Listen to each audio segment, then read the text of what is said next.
Florida Live starts now.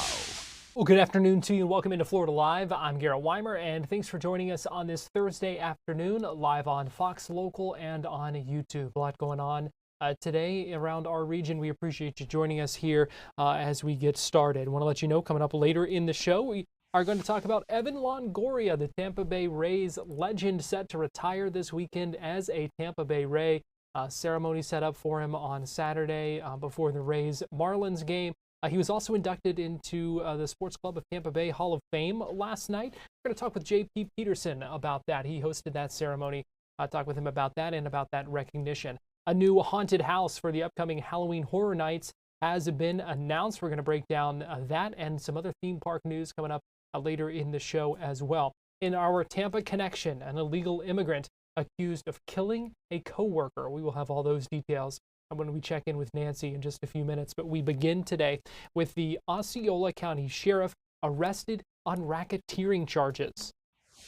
It begs the question of why would he do it?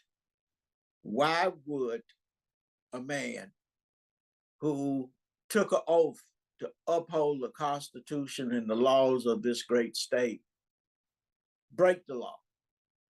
And hopefully one day we will find out.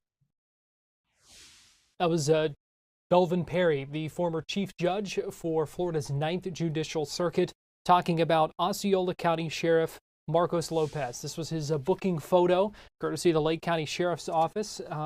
Sheriff Lopez arrested today, booked into the Lake County Jail on charges of racketeering and conspiracy to commit racketeering. There was a state investigation led by the Florida Department of Law Enforcement and Homeland Security Investigations. And according to the Attorney General and the Office of Statewide Prosecution, they say it uncovered a criminal organization that was operating an illegal gambling enterprise centered mainly in Lake and Osceola counties, and that investigators say generated more than $21 million in illicit proceeds.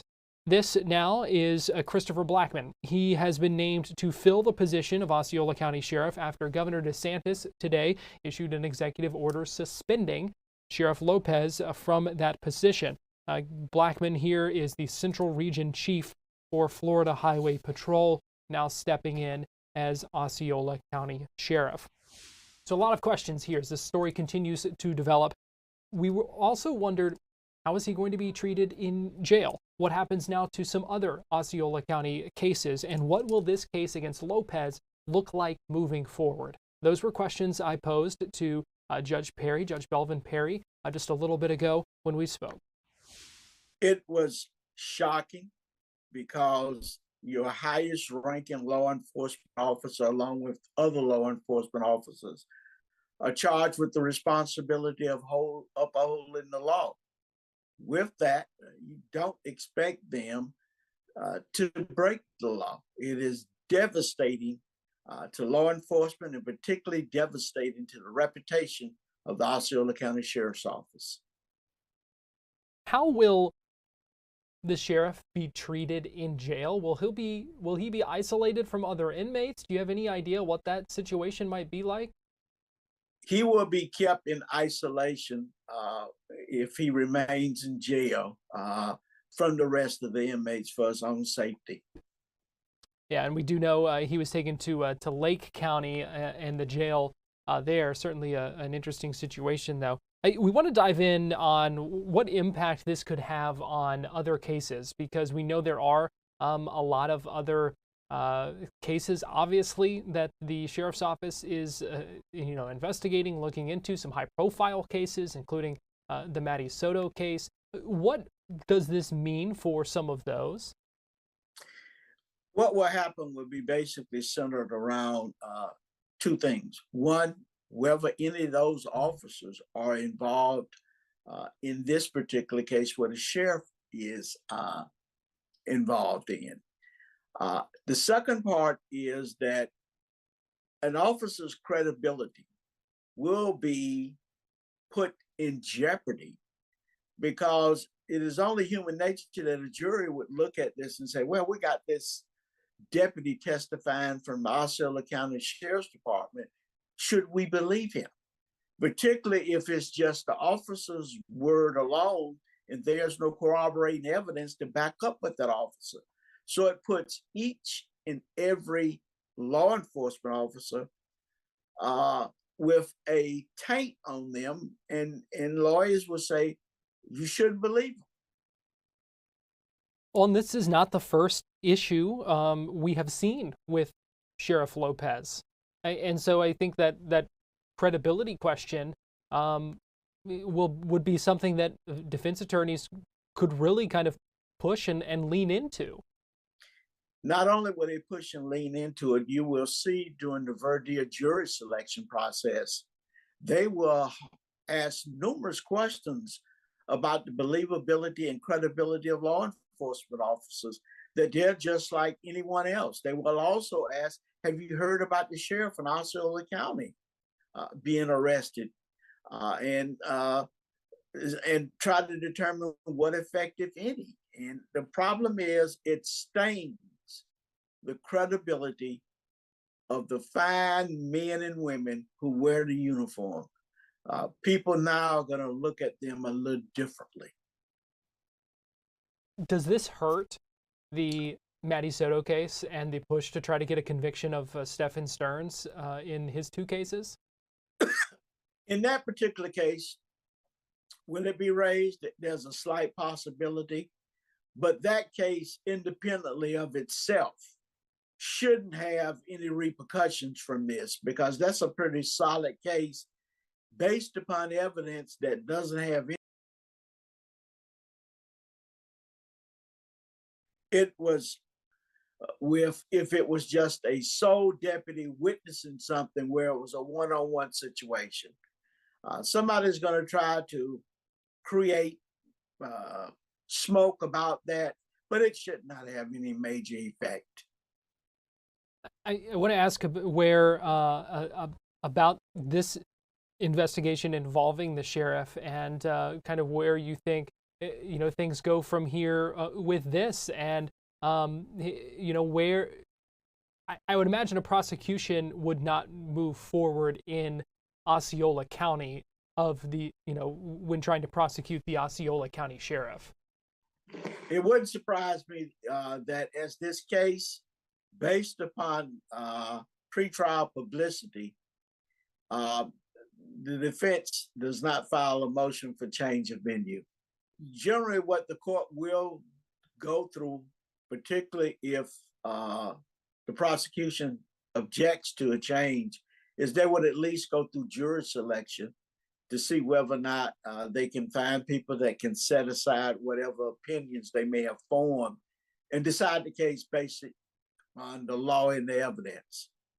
And if they're able to get 6 people plus about 6 or 7 alternates, the case can be tried there. Or you can do what we did in Case Anthony case, go to another jurisdiction, select a jury and bring it back to Osceola County, or you can have it in another area altogether. So certainly options, but there are definitely challenges when you're talking about, prosecuting someone like the sheriff here. It will not be an easy task to try that case in Osceola County, to put it simply. When the sheriff expected to make his first appearance in court tomorrow morning in Lake County. We are going to take a break here on Florida Live, but we will be right back after this.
Welcome back into Florida Live. I'm Garrett Weimer, and thanks for joining us on this Thursday afternoon, live on Fox Local and on YouTube. It is time now for our Tampa Connection, and joining us for that is Fox 13 digital content producer Nancy Gain. Nancy, good afternoon. Good afternoon, Garrett. Well, we've heard some news today in the world of Florida politics because David Jolly has announced that he plans to run for governor. Jolly represented Pinellas County as a Republican from 2014 to 2017, but he says he is planning to run as a Democrat. Jolly left the GOP in 2018 to become an independent, and now he's a Democrat. Jolly acknowledged the statistical disadvantages of running as a Democrat in Florida because where Republican voters are increasingly outnumbering Democrats, and Republicans have dominated in campaign fundraising. He said he hopes to succeed by winning over nonpartisan voters as well as disaffected Republicans. Now, Jolly said he is focusing his campaign on the affordable housing crisis. He supports a reduction in property taxes. He wants to use tourist and development tax dollars to build workforce housing and offer more block grants to communities for affordable housing.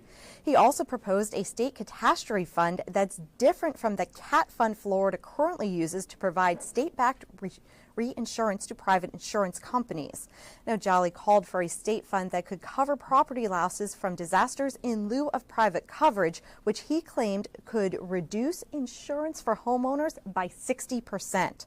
Jolly also called for a 30% public teacher pay raise and additional stipulations for private schools that accept vouchers.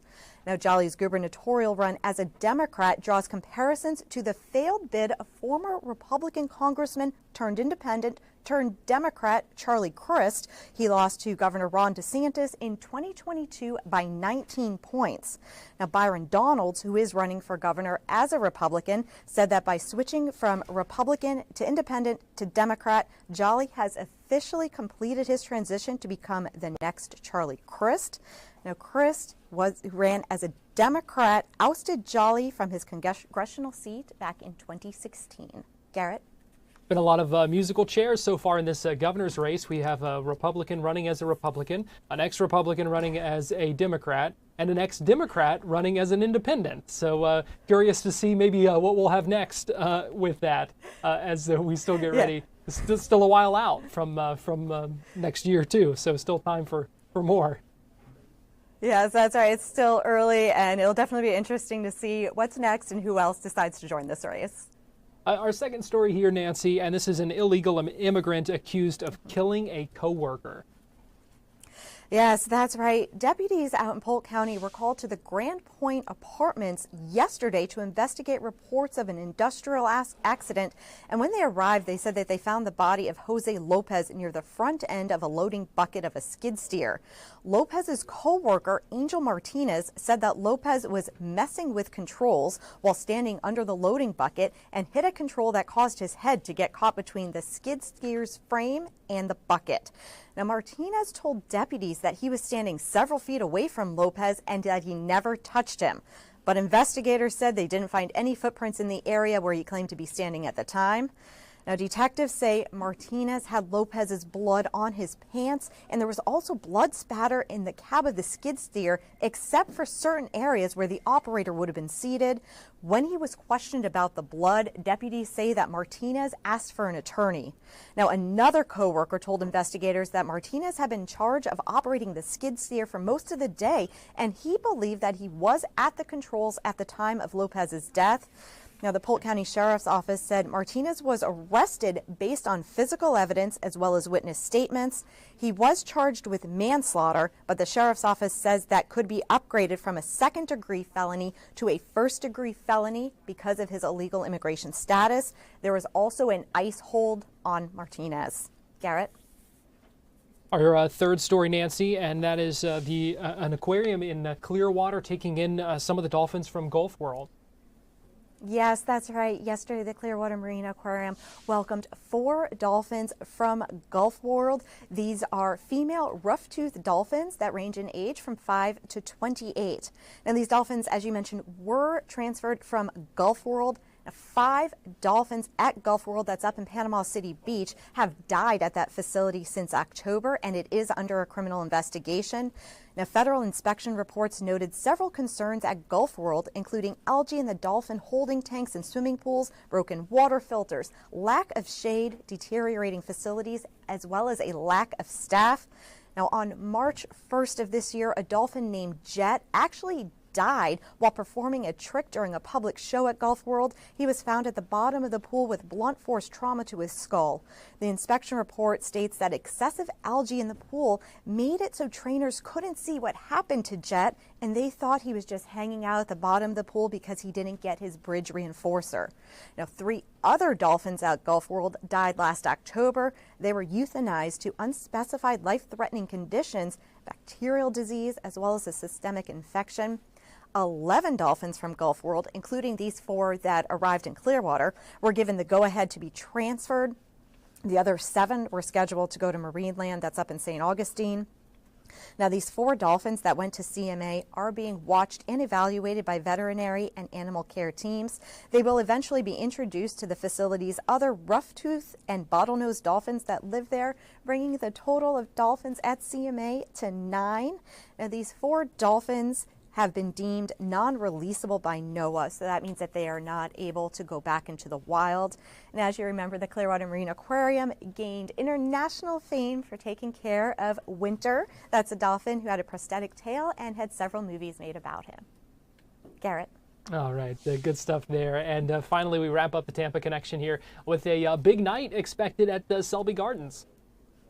Yes, that's right. The Queen of the Night is expected to bloom tonight at Selby Gardens. This is a night-blooming cactus that only flowers once a year, and these flowers are supposed to be absolutely amazing. Selby Gardens says the Queen of the Night is one of the most coveted plants. It has been at Selby Gardens for years, and they say it thrives there because of the subtropical climate as well as their gardens.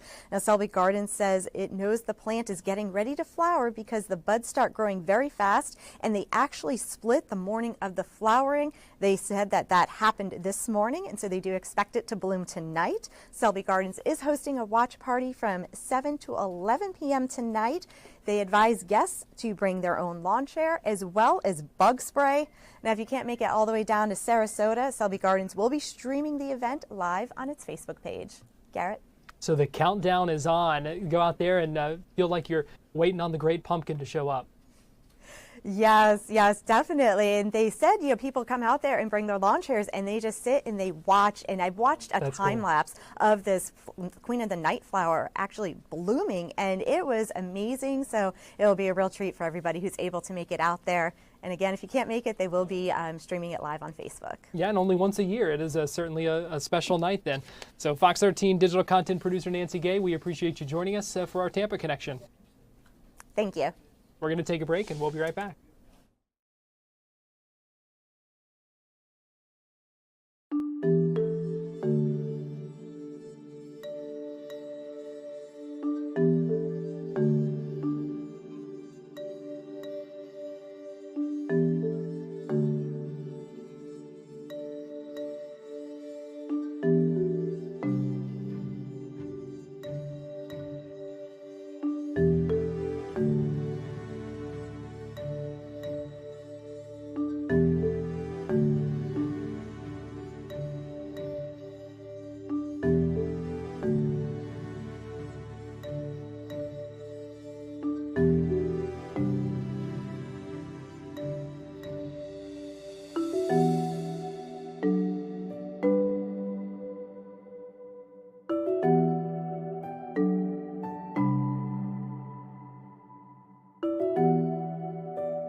Welcome back into Florida Live. I'm Garrett Weimer, and thanks for joining us on this Thursday afternoon, live on Fox Local and on YouTube. HSI Tampa just tweeted in the last little bit some video showing the moments that Osceola County Sheriff Marcos Lopez was taken into custody. Go ahead and check out this new video just into our newsroom.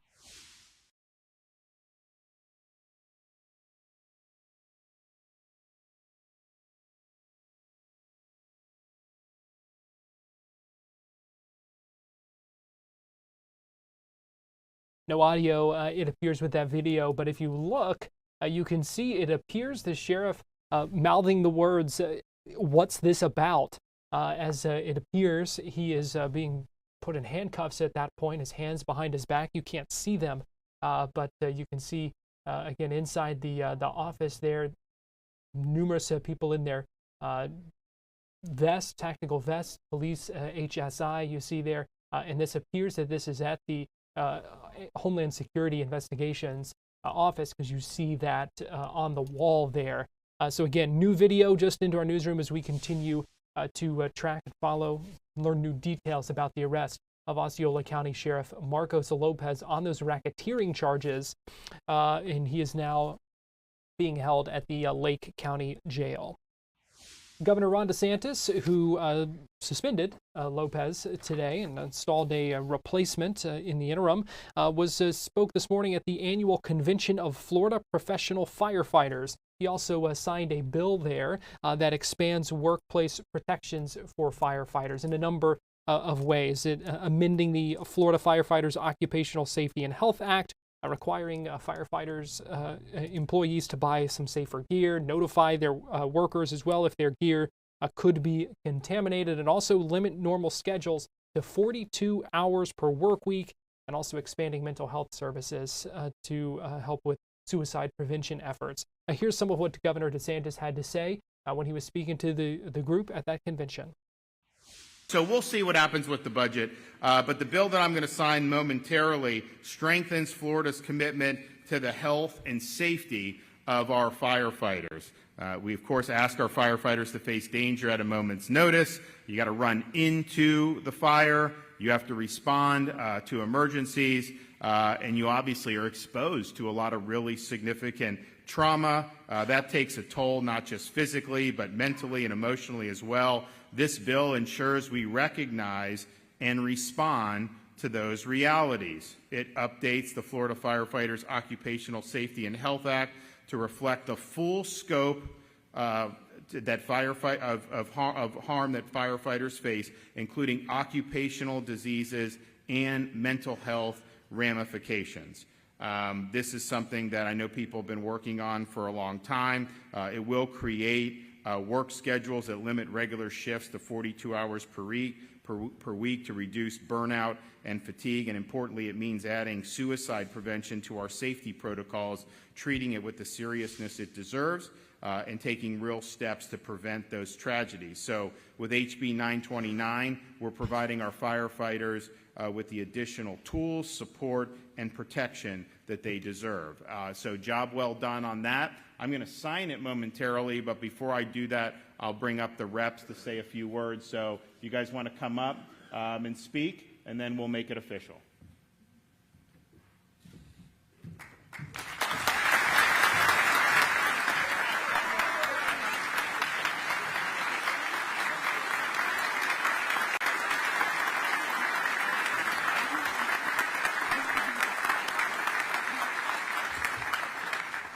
Thank you. Thank you. Most importantly, thank you for everyone for standing with us this session. Your courage, dedication, and sacrifice are the backbone to public safety in Florida. And today we're proud to stand beside you with meaningful action that honors the work that you do. I want to begin by thanking Governor Ron DeSantis for signing this bill into law and continuing to support Florida's first responders. His leadership ensures that when we say we've got your back, it's backed up by action. And a sincere thank you also goes to Speaker Perez and Senate President Albritton for prioritizing this bill during this legislative session.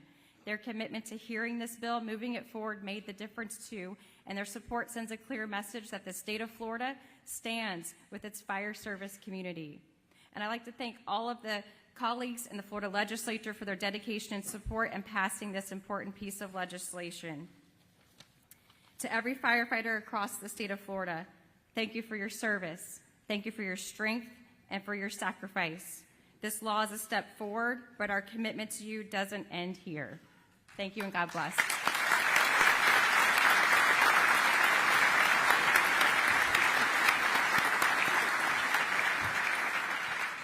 You know, the governor said it, and he said it absolutely correctly. There's a lot of people that give incredible lip service once they get elected to cops and firefighters because they think that's how they're going to get votes. But when you press those people to find out what they're really made of, they're soft and they collapse. You know why? Because everyone loves cops until it's time to pay for them. Everyone loves firefighters until it's time to fund them. This bill proves to you that that's not true. At least not with the people that are standing here. That's why I'm so proud to be standing here with the governor and Erica, who both worked extremely hard along with our partners in the Senate to get it done. Lip service is not enough when our brothers and sisters are dying at their own hands. Think about what I'm saying to you. Every man and woman in here literally said, send me. Every man and woman in here literally volunteered to go into what people fear the most. And you're going to look at me and tell me those are the people that are going to take their own lives? I tell you that's not right. And that's not true. And we're finally figuring out what it is and how we're getting there. Right? So everyone's, I want to save my brother. And then when we ask them to help us save our brothers and sisters, they tell me we can't afford it. They tell me, maybe next year, Danny, that's not worth the fight. And I will tell you that is unacceptable. This bill, I want you to understand how many times it almost died. It got fought every step of the way. I literally fought every step of the way. This woman fought every step of the way, and your union fought every step of the way. So how about a big round of applause for these people? Yeah, stand up.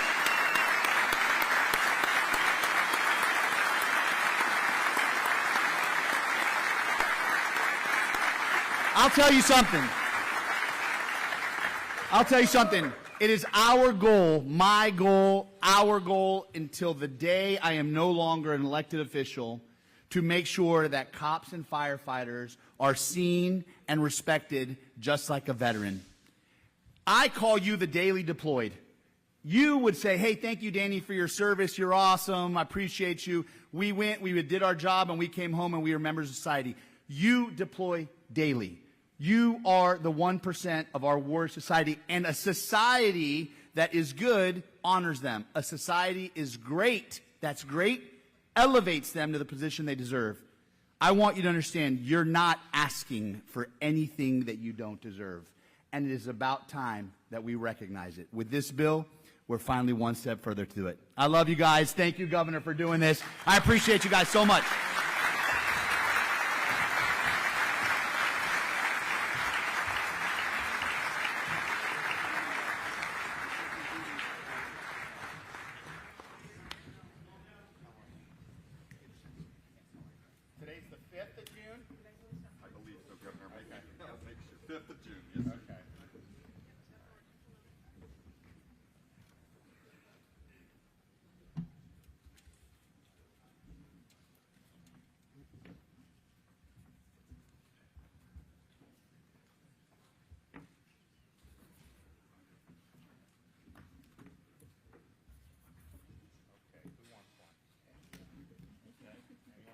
I'd like one, Governor. Okay. They do. Thank you. Anyone in the peanut gallery? Throw one over to Meredith. Yeah. Throw one over to Meredith. All right. Yeah!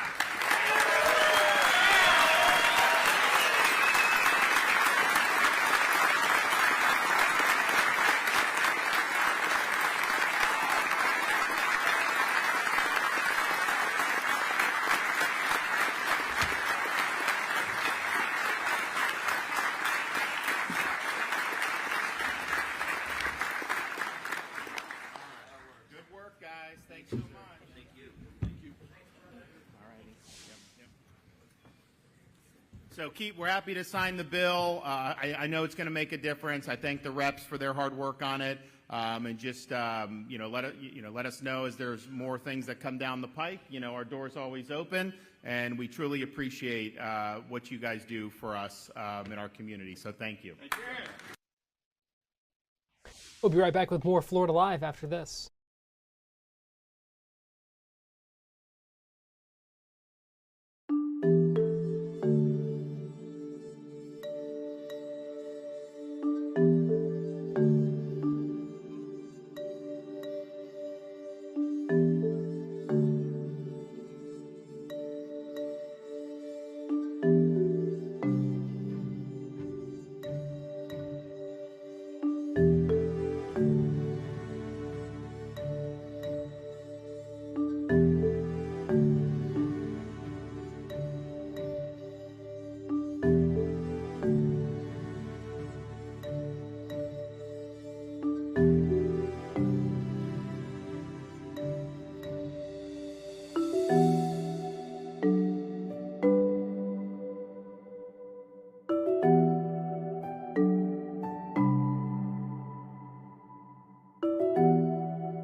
Welcome back into Florida Live. I'm Garrett Weimer, and thanks for joining us on this Thursday afternoon live on Fox Local and on YouTube.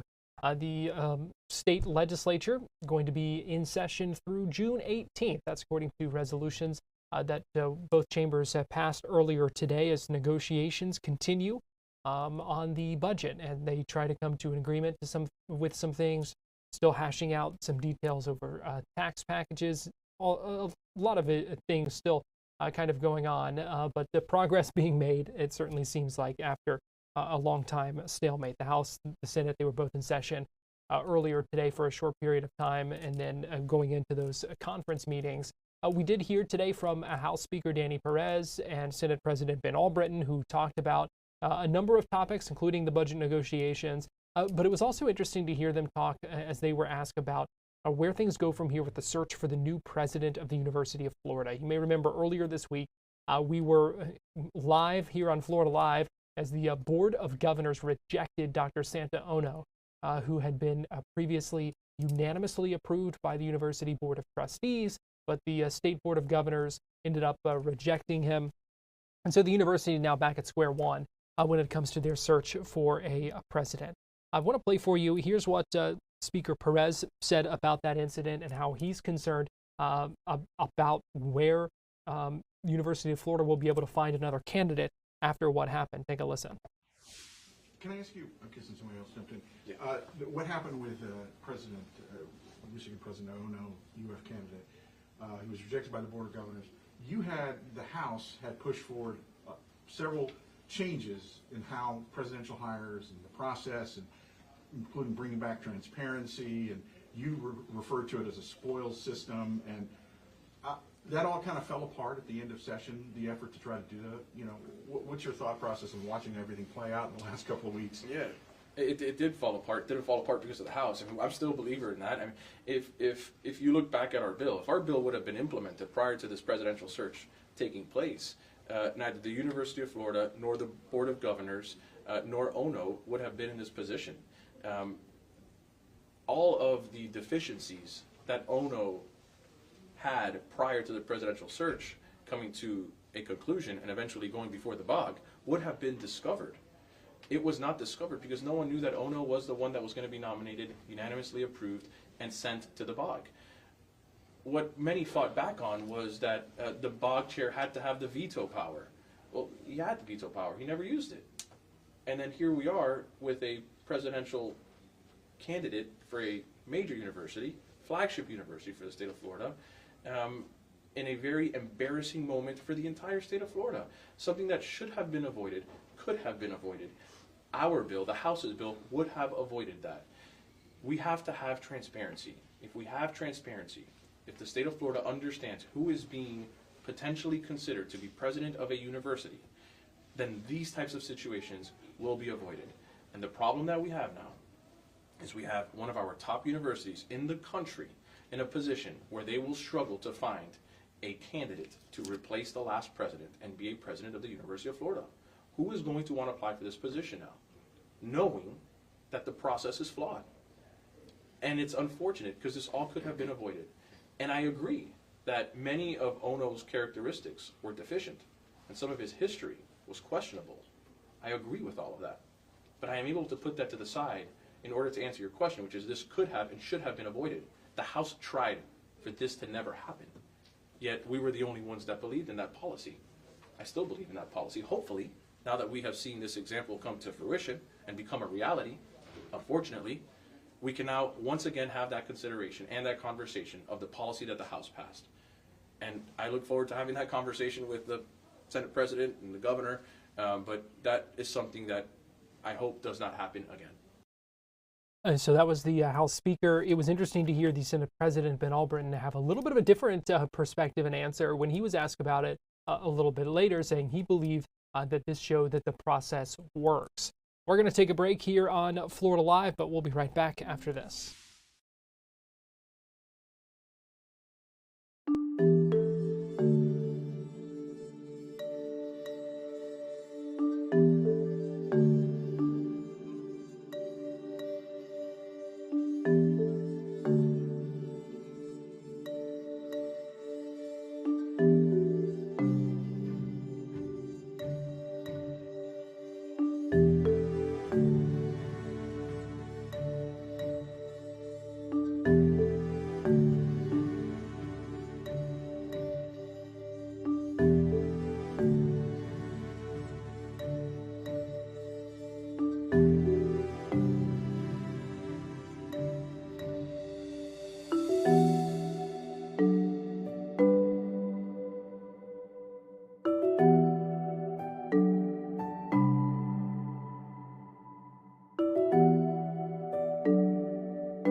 Welcome back into Florida Live. I'm Garrett Weimer, and thanks for joining us on this Thursday afternoon live on Fox Local and on YouTube. Have some theme park news for you today, as we learned just in the last little bit, had a new announcement from Universal Orlando announcing their new haunted house for Halloween Horror Nights, and it's Fallout.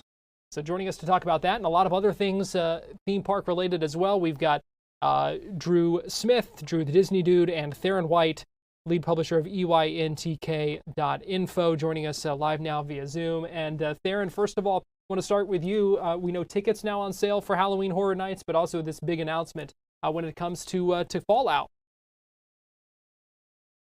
So this is going to be Fallout, specifically based on the Amazon Prime version of the show. This is not going to be based off of just the game. So in the past, for The Last of Us, even though that is a show that's been on HBO, they specifically just use the game. But this house will be based on the show that we've seen. If you've seen it, people have absolutely loved this game adaptation for the Amazon Prime streaming service. And so I'm excited to see that's going to be this, because I myself have not played all the games, but I loved the show. I'm very, very excited to be able to dive into this world. It's got a very unique style, and it can be really creepy and really weird. I'm excited to see how Universal is going to kind of interpret that show into what we get to see. And this comes too with tickets now on sale. So starting to learn some more information as those tickets go on sale. Yeah, and I know we've talked about it before. Even though the tickets began on sale today, people are going to be like, oh, I can't buy my Frequent Fear Plus. That happens every single year. They're going to start with phases of tickets. So if there's a specific ticket you're looking for that's been there in the past, it's going to happen. But they do this specifically every single year. Usually single day tickets are first. We'll start seeing Express. We'll see Frequent Fear Plus. So have a little patience, but you'll be able to get those tickets like we always expect. Okay, don't worry just yet then. Now let's talk a little bit about Disney. I want to bring in Drew here because we're getting closer to Test Track 3.0. Yeah, so we've seen Test Track testing. You have a test of the Test Track. That's a little play on words there. All we know for now is that Test Track is opening later this summer, but the other morning, Walt Disney Imagineering did reveal that marquee sign, that new marquee at the entrance of the attraction, and there is some World of Motion inspiration there. World of Motion is the original attraction that was housed in that same building all the way back in 1982. General Motors has been the sponsor of this pavilion all the way since 1982. And what you guys are seeing on screen is that brand new vehicle design. So we don't have that opening date yet. There's a lot of things happening behind the scenes with Test Track. And for now, I think we're just waiting for what this ride experience is going to be like, what the queue is going to be like, and then whenever it opens eventually, hopefully sooner than later. I'm pretty excited for that one. I know you are too, Drew. Let's talk, Theron, about Geo82. There's a new bar open at Epcot. With some pretty cool designs, and also sounds like a good spot to watch the fireworks. Yeah, Geo82 is specifically built so that you can watch the fireworks. They even have a firework cocktail package where you can get some of those drinks and you can enjoy a meal while looking out over Epcot's World Celebration area. I have not yet visited to try all of the food and drink items, but my friend Kristen of Right Down Main Street specifically went for the grand opening, and she said that some of their food items is the best that she has had. Now, I won't lie to you, this is a 21 plus only bar, so you can't take the kids in, and the drinks are going to be a little pricey. Most of these drinks are $24 and up, but if you're looking for a high-end cocktail, Disney even has specific drink samples that you can do with very, very high-end bourbons. If that's something that you're wanting to see and you're wanting to go to a 21 plus, no kids allowed lounge, this might be the perfect spot for you as you're looking out over Epcot. And of course, you can watch those fireworks as well. I tell you what, I kind of like the vibe. Yeah, it's very cool. I mean, they definitely pulled from Spaceship Earth, and they've definitely given it its own unique design, but still, of course, keeping that original look of Spaceship Earth. I am excited to go officially check it out and see those views, because just from the stuff they've released, it looks like a great spot to just hang out and lounge. Yeah, that's for sure. Now, Drew, talk to us. We know Typhoon Lagoon coming back with H2O Glow. Yeah, so Typhoon Lagoon, this is a special ticketed event. Theron and I actually had the opportunity to go there as part of a media event. Disney invited us out, so we figured it'd be the perfect opportunity to talk about our experience. But this is a special ticketed event. You have 3 hours after the park closes. You have short wait times for all of the attractions inside the park. You have free popcorn, ice cream, soda, water, and you have this awesome dance party in the middle of the park. This year, it's all Toy Story specific characters. So at this dance party, we had Jessie and Buzz, and then also together meeting, you had Woody and Bullseye. I'm a massive Toy Story fan, so while I love the Toy Story characters, I do wish that going forward, Disney does a little bit more with the characters. But for me, this was actually my first time at Typhoon Lagoon, and I think for water park fans, just having those low wait times, that this is the event for you, if that's what you're interested in. Yeah, Theron, let's hear, what do you think about it? Well, so the event is going to be $70 if you're a pass holder, $42.50 for kids, or $85 if you're just buying a standard ticket. Now, that is more expensive than it is to just visit the park on a standard day. So when I went into this event, it was really thinking about why would I spend more money to be out of the sun in a park for less time? And I think it really comes down to that it feels like a VIP experience. So while you're there, you're going to just walk up and grab snacks whenever you want. The characters had very short waits or no waits if you were at the dance party. And the longest I waited for any ride the entire time was 8 minutes. I was in the lazy river and you could look around and not see another human being. So I love the idea of being able to visit a water park at night. It's still plenty warm here in Florida. And of course, they heat some of those pools and slides as well. So to go there and to kind of have this VIP experience, if you're going to just spend one day at the water parks, this might be the best option for you because it is a little pricier, but for those shorter waits and all the snacks included, you really get your money back pretty quick in that sense. Yeah, good to know. And finally, Drew, here, just a little bit more time with you. Let's talk about Starlight because we know we're getting closer to the launch of that nighttime parade at Magic Kingdom. Yeah, I think that July for Walt Disney World is going to be absolutely massive. And some people are going to be sad about seeing Tom Sawyer Island, the Rivers of America, and Liberty Bell close on July 6th. But just a couple of weeks after, we have, in my opinion, one of the most important debuts in the history of Walt Disney World, Disney Starlight. These are all new outfits for the characters. You have over 30 Disney and Pixar characters. This is actually a first look at the Encanto float and the Blue Fairy. This entire parade follows the Blue Fairy's magic with the magic of Starlight. This is going to be phenomenal. This parade is going to deliver. I am so excited for this parade. It's been the only thing on my mind for the last few months. And then seeing the actual product and the music, I just think that this is so special and I cannot wait to see it. All right, a lot to look forward to this summer and also looking ahead into the fall. We're talking about Halloween Horror Nights, so a lot to talk about with the theme parks. Drew and Theron, we appreciate you joining us here on Florida Live today. Thank you. We're going to take a quick break and we'll be right back.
Welcome back into Florida Live. I'm Garrett Weimer, and thanks for joining us on this Thursday afternoon.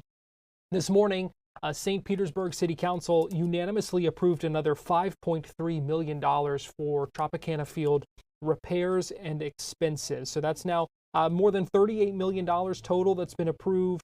The whole project expected to cost about $56 million. City and county officials still believing the Trop will be ready for opening day of 2026. Meanwhile, this weekend, Tampa Bay Rays legend Evan Longoria is going to be taking center stage. He's signing a one-day contract to finish his career as a Ray.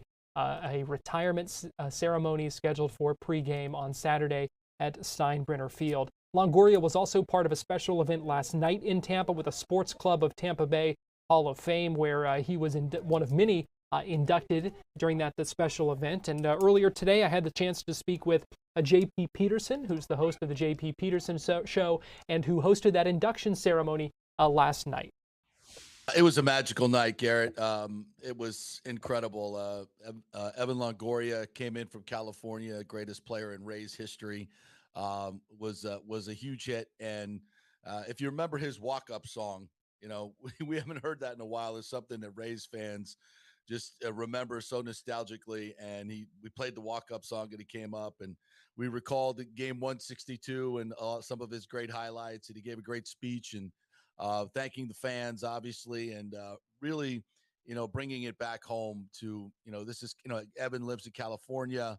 When went and played for the San Francisco Giants after he played for the Rays, but we're bringing him back home. He's signing a one-day contract.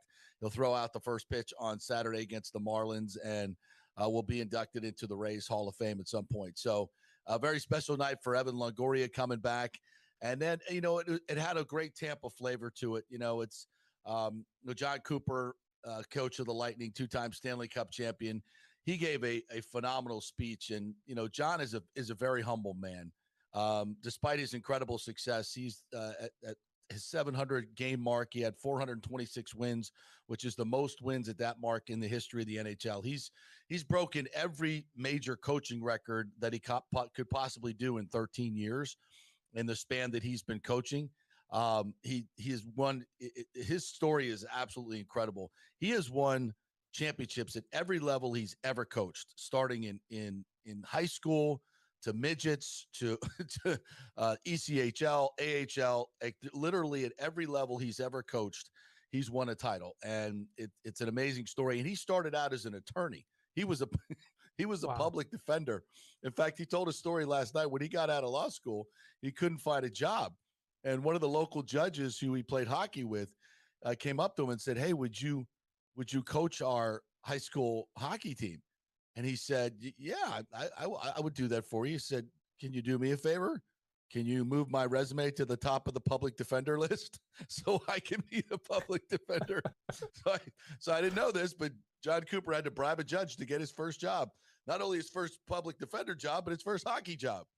But it's a great story, and it kind of talks about his very different path to where he is. Most coaches played the game at an NHL level or a high level and then moved into the game that way. That was not – John was a lacrosse player and obviously worked as a lawyer for 5 years and then got into high school coaching and just worked his way up. It's an incredible story. He'll be a Hall of Famer. And maybe the best part about it last night, Garrett, was he thanked every individual fellow inductee, starting with high school coach Dominic Sayo, 35 years, incredible career. Terry Rupp, who's another local guy here, the AD at Jesuit. Dick Vitale, Dave Mishkin, the play-by-play man for the Lightning as well. Tony Dungy, and he thanked every one of them and so many people in a very genuine and humble way. And it was very touching. Tony Dungy couldn't attend last night, but he sent in a very heartfelt video and really made the folks there last night feel like, and this has been his home, and he loves Tampa Bay. And he has been such a big part of our community. And that connection was really felt as we relive some of the Bucs glory days. He was the one who was the architect of that first Super Bowl team that John Gruden won with. But that was really kind of Tony's team. He built that team, and John kind of put him over the top. So that was a great moment. And Dick Vitale, he has beaten cancer 4 times in the last 5 years. Yeah. Incredible. And he kind of struggled to get up there, but he didn't struggle to speak. It's Dick Vitale, and he'd been saving his voice for this moment so he could do this acceptance. And he is such an inspirational speaker. They've raised over $100 million in his foundation over the past 10, 15 years when he took over for Jimmy V. $105 million for pediatric cancer. And he, of course, now, ironically enough, has had to beat cancer himself 4 separate times. So Dave Mishkin, as I mentioned, the play-by-play man, had great stories about his early beginnings in hockey, where he would go to his college hockey rink and sit in the stands with a cassette recorder and work on his play-by-play skills, and people would gather around him in the seats in the crowd just to listen to him call a game from the stands. So many great stories were shared last night. It was a magical evening, and it's one of the few times we come together in Tampa Bay as a whole, in professional, college, high school teams, all the local dignitaries come together. And for me, it was just an absolute privilege and pleasure and honor to be a small part of it. It was a tremendous night. Yeah, it's really cool. A lot of big names there, and a lot of deserving names as well inducted there into the Sports Club of Tampa Hall of Fame. I want to talk a little more about Evan Longoria and what he means to the Rays fandom, to the community, and what it means for him to sign that one-day contract and go out again as a Ray. Well, obviously, Garrett, we don't have a whole lot of history here in baseball. It's about 27 years worth. So we're obviously a very young team. So to have an iconic figure like that, that's our guy. I mean, Evan Longoria is like, he provided those iconic moments in game 162, the 2008 World Series, led us to many playoff berths after that. He is the home run leader, RBI leader. He's the leader in just about every significant offensive category, 3-time Gold Glove winner. And yeah, for him to come back and embrace the fandom and the, frankly, the Rays have not done a great job of bringing their alumni back. They haven't done a great job of keeping their players. I mean, ironically enough, they signed Evan Longoria to a long-term $100 million contract in 2017 and then traded him the next year. So, and that's kind of the DNA of this franchise. So we're a little, as a fandom, we're a little, we get a little peeved that happens. We get these great players and we love them. And that's such a big part of baseball. And then the team trades them away. So to bring him back, it's kind of, like, thank you for bringing him back. And thank you to Evan Longoria for wanting to do this, to come back and place yourself as that iconic figure of the franchise that moving forward. Every franchise needs their heroes, right? And he's our hero. So for him to come back and do that is very special. Going to be a big weekend and a special ceremony there at the game on this Saturday at the Steinbrenner Field. We're just giving you a live look from our cameras in Tampa there. Well, that's going to do it for us here on Florida Live this afternoon. We appreciate you joining us on this busy news day.